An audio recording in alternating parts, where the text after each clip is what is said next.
Nimada siyam gesle. Nimada frustration hai na.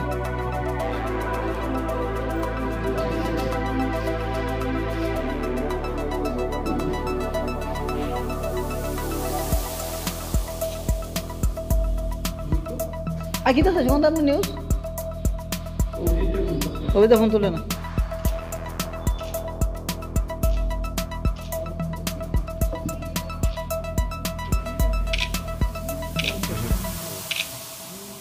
নমস্কার।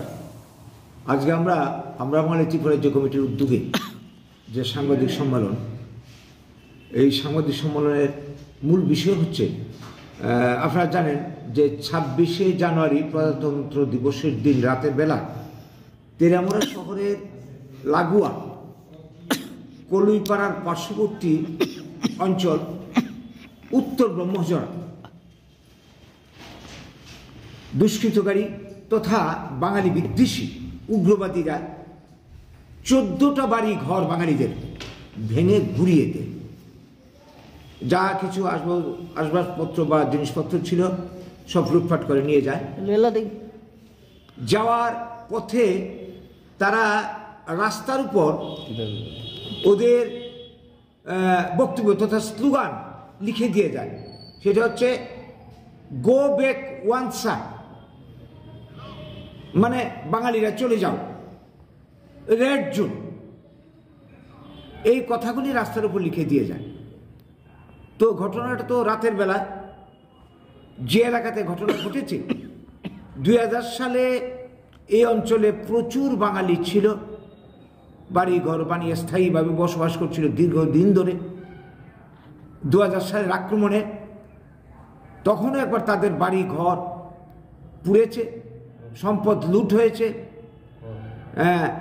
মানুষের উপর টর্চার হয়েছে। অস্তিত্ব রক্ষার তাগিদে তারা তেলিয়ামুড়া শহরের পৌর নিগম এলাকার মধ্যে ঢুকে পড়েছিল। এখনও সেখানেই রয়েছে। একটা অস্থায়ী পুলিশ ক্যাম্প অনেক চেষ্টার পর বসানো হয়েছিল, তো এটাও তুলে নেওয়া হয়েছে। তো এখন এরা বাঁচার তাগিদে যে যেটা পারছে করছে, গাছের তলায় থাকছে, কিছু কিছু জায়গা জমি যেটা ছিল চাষাবাদ করছে, এখান থেকে ফসল প্রতিদিন লুট হয়ে যাচ্ছে, দিনের বেলায় নিয়ে যাচ্ছে।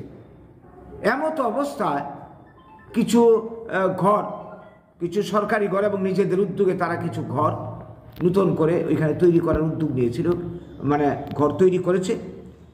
যে এইখানে গাছতলার কতদিন থাকবে, গাছতলাও থাকতে দিচ্ছে না, সরকার চাপ দিচ্ছে। এইখানেও পরিস্থিতিতে দেখা গেল কি এই ঘরগুলিকে তারা ভেঙে গুড়িয়ে দেয়। পরের দিন খবর পাওয়া মাত্রই সবাই গিয়ে জড়ো হলো। জড়ো হয়ে যখন প্রতিবাদ শুরু করলো তারা, তখন সরকারের কাছে হয়তো খবর গেল, সরকারের কাছে খবর গেল, সরকার ছুটে আসলো এলাকাতে। ছুটে এসে পুলিশ নিয়ে তারা তাদেরকে অনুরোধ করলো যে আপনারা চলে যান, আমরা দেখছি কি করা যায়। এলাকার মানুষ যখন চেপে ধরলো যে আপনারা কি করবেন, এই আমরা তো 80 জনের গণহত্যা থেকে দেখে এসছি, আপনারা তো আমাদের নিরাপত্তার জন্য কিছুই করছেন না, কাজেই আমরা চাই আমাদের এলাকাতে একটা নিরাপত্তা ক্যাম্প স্থায়ীভাবে বসানো হোক এবং আমরা যে ক্ষতিগ্রস্ত হয়েছি ক্ষতিপূরণ দেওয়া হোক। যারা এই ধরনের কাজে যুক্ত এরা কিন্তু পাশের গ্রামের লোক, কলুইপাড়া পাশের গ্রামের লোক। তো ওদেরকে তদন্ত করে এদেরকে উদ্ধার করা হোক, কারা এই কাজে যুক্ত করে তাদেরকে উপযুক্ত শাস্তি দেবো। তো প্রশাসনের লোক এটার কোনো সদুত্তর দিতে পারেনি। পরে জানতে পারলাম স্থানীয় এমএলএ নাকি ওদের সঙ্গে ফোনে বার্তালাপ করেছে। ফোনে কি কথা হয়েছে, কি প্রতিশ্রুতি দিয়েছে জানি না। তারপরের ঘটনা দেখা গেল কি পরের দিন এই বাঙালি অংশের মানুষ যে রাস্তা অবরোধ করলো তার পাল্টা অবরোধ করলো আবার এই পাশের গ্রামের তারা। সবাই আশঙ্কা করছে, অনুমান করছে যে এরাই হয়তো আগের দিন, এদের মধ্যে কেউ কেউ হয়তো এই ঘটনায় যুক্ত ছিল। এখান থেকে কোত্থেকে আসবে দূরের লোক, কোত্থেকে আসবে? কাজেই এই জায়গায় দাঁড়িয়ে আমরা বাঙালি ত্রিপুরা রাজ্য কমিটি আমরা যে কথাটা এতদিন ধরে বলে আসছি যে এইটা একটা মহড়া, এডিসি এলাকাতে বাঙালিকে থাকতে দেওয়া হবে না, এটা হচ্ছে তাদের প্রথম টার্গেট। অন্তিম টার্গেট হচ্ছে ত্রিপুরা রাজ্য থেকে বাঙালিকে উৎখাত করা হবে। আপনারা জানেন কিছুদিন আগে রায়বাড়িতে ঘটনা ঘটেছিল, মানে পরপর ঘটনা হয়ে চলেছে। বাম আমল আমরা দেখেছি উপজাতি তুষণ, উগ্রপন্থী তুষণ, বর্তমানেও আমরা দেখছি জুট আমল আমরা দেখেছি। কেউ বাঙালিদের পক্ষে নেই, আমাদের পক্ষে নেই। এই হচ্ছে আমাদের বক্তব্য। বর্তমান সময়ে দাঁড়িয়ে আমরা যেটা বলতে চাই, সব মানুষের একটা ধৈর্যের একটা শেষ সীমা আছে। আমরা আর কত সহ্য করব, কত নির্যাতন ভোগ করব, কত অত্যাচার সহ্য করব, কাকে আমরা বিশ্বাস করব? সব দল দেখা হয়ে গেছে। কাজেই এখন আমাদের তাৎক্ষণিক যেটা প্রতিক্রিয়া বা আমরা যেটা বলতে চাইছি, এলাকাতে স্থায়ী পুলিশ ক্যাম্প দিতে হবে, টেম্পোরারি না, যাতে এলাকার মানুষের নিরাপত্তা হয়, এখানে যাতে বসবাস করতে পারে। 2,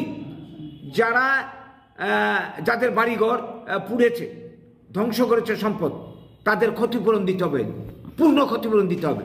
3, যারা এই ঘটনায় যুক্ত তদন্ত করে তাদের উদ্ধার করে তাদের উপযুক্ত শাস্তি দিতে হবে। 4, বাঙালিদের সাংবিধানিক অধিকার, আমরা এই ত্রিপুরা ভারতের ভূমিপুত্র, উন্নয়নের কারিগর, আমাদের সাংবিধানিক অধিকার প্রতিষ্ঠা করতে হবে। এই নিয়ে আমাদের আজকের দিনের সাংবাদিক সম্মেলন, আজকের দিনের বক্তব্য। আমরা সরকারের কাছে দাবি জানাচ্ছি, সমস্ত রাজনৈতিক দলের কাছে আবেদন করছি, শুভবুদ্ধি মানুষের কাছে আবেদন জানাচ্ছি, এই পরিস্থিতি যদি চলতে থাকে মানুষ একসময় কিন্তু বিদ্রোহ হয়ে উঠবে, এবং মানুষ যদি হিংসার আশ্রয় নেয়, যদি আইন শৃঙ্খলার অবনতি ঘটে, পরিস্থিতির কারণে এর জন্য দায়ী থাকবে শাসক দল এবং যারা রয়েছে দায়িত্বশীল বিরোধী দল তারাও। কাজে এই জায়গায় দাঁড়িয়ে অবস্থার যাতে অবনতি না হয়, এই সমস্যার সমাধান করার জন্যে অধিকার সবাই সমান, বাঙালির অধিকার, ট্রাইবেলের অধিকার এই ত্রিপুরা রাজ্যে, এই ভারতের বুকে সমান। আমরা চাই এই অধিকার, সমান অধিকার প্রতিষ্ঠা হোক। ত্রিপুরা রাজ্যে 80 জনের গণহত্যার পর যে সর্বনাশটা হয়েছে, এই দিন আবার ফিরে আসুক আমরা চাই না। কিন্তু পরিস্থিতি আমরা যেটা দেখছি, ভিতরে ভিতরে উপজাতি জনগণ বা যাদের এদেরকে যারা উস্কানি দিচ্ছে, আপনারা হয়তো জানবেন, কিছুদিন আগে শুনলাম প্রদ্যুৎ কিশোরজি একটা বক্তব্য রেখেছেন যে এডিসি এলাকাতে আমরা কাউকে, কোনো বাঙালিকে থাকতে দেব না, ভূমির অধিকার, ব্যবসার অধিকার, কোনো অধিকার আমরা ভোগ করতে দেব না। এটারই কি প্রতিফলন? এটারই কি প্রতিক্রিয়া? আমার তো মনে হয় এই বক্তব্যটা উস্কানি হিসাবে কাজ করেছে এই দিনের ঘটনার পেছনে। আসলে শুধু প্রদ্যুৎ বাবুই নয়, যারাই আছে প্রদ্যুৎ বাবুর সঙ্গে, বিজয় বাবুর থেকে শুরু করে যারাই আছে, অতীতে তাদের ইতিহাস আপনারা জানেন, সবাই জানেন, কেউ বাঙালিকে সহ্য করতে পারে না।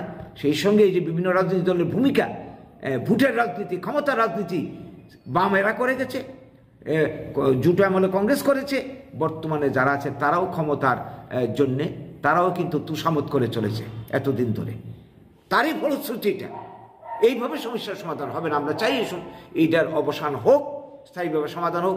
আর যদি তা না হয়, এই যে পার্টি আমরা এতদিন ধরে করে চলেছি, আমরা কিন্তু এটা তার শেষ দেখে ছাড়ব। বাঙালির অধিকার, বাঙালির অস্তিত্ব, বাঙালির সাংবিধানিক যা রাইট আছে তা রক্ষার জন্য প্রয়োজনে যা করার তা আমরা করব। যেটা হয়েছিল সে আন্দোলন আবার জন্ম নেবে বাঙালির প্রতি টর্চারের পরিণামে। আজকে বাঙালির ভূমির অধিকার শেষ, সাংবিধানিক অধিকার চলে যাচ্ছে, ভাষা, কৃষ্টি, সংস্কৃতির অধিকার চলে যাচ্ছে। এইভাবে কতদিন এই জাতি সহ্য করবে? বাঙালি সহনশীল জাতি বলে যা তা চলবে চিরকাল, এটা বাঙালি মেনে নেবে না। একটা জাগরণ সহসাই আসছে। এই বার্তাটুকু বাঙালিকে যারা শেষ করতে চায় তাদেরকে দিয়ে রাখতে চাই, সাবধান করে দিতে চাই। আমরা কিন্তু শেষ দেখে ছাড়ব। কাজে এই দিন যাতে না আসে তার জন্য সাবধান হয়ে যান, সজাগ হয়ে যান, এবং বাঙালির অধিকার প্রতিষ্ঠা যাতে হয় সেই দিকে সবাই নজর দিন। নমস্কার।